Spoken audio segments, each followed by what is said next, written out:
Hello guys, good morning. Happy weekend. Ngayon nandito ako sa rooftop. Ipapakita ko sa inyo ang bago kong orchids na nag-bloom. Ito, ang ganda niya. Oh.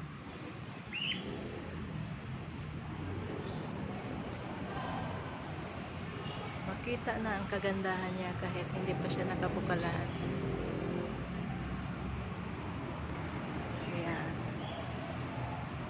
Ito, meron pang isa. Ayun.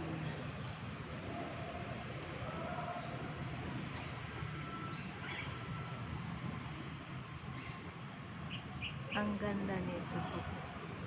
Makakabuka na ito lahat. Gusto ko yung kulay nito. Dark and light pink. Okay. Tapos may aabangan tayo. Ito. Aabangan natin yan. Sunod na araw, bubuka na rin yan.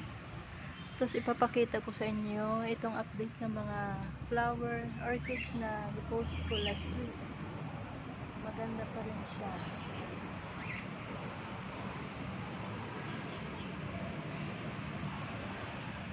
Oh.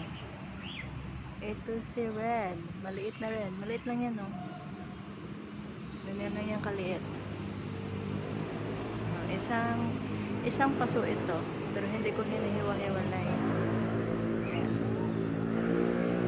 Ito yung repost ko na maganda na red.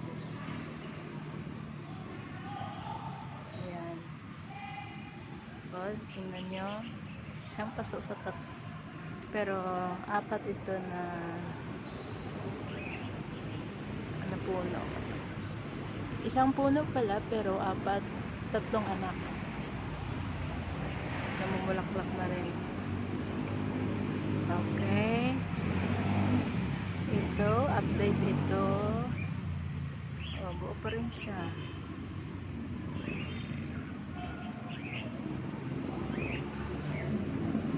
Makita ng kagandahan niya. Naipasok ko na rin ito sa chapel ng 1 week. Ngayon maganda pa rin.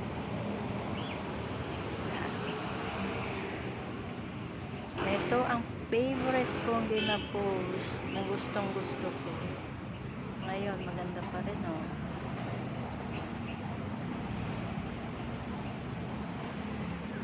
Medyo may nasira lang kaunti dito sa ulan, pero guwapa gihapon.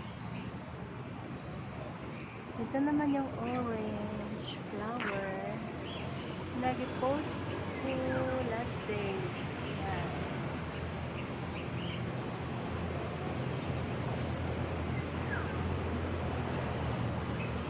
Maganda pa rin. Okay.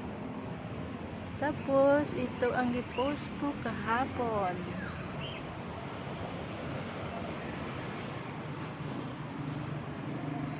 Dalawa lang yun, piraso. Ayan. Ang iba wala pang flower, ang iba meron pang bagong buds. Tapos ito rin ang isang aabangan natin, oh. Ang gandang kulay nito. Double spike siya. Ayan. Marami pa rin mga spikes na hindi pa nakabuka. Ito naman, oh, malapit na mamatay.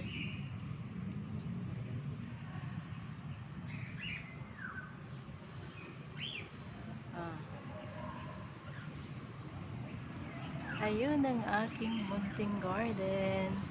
At nandito ang tatlo kong kakatel.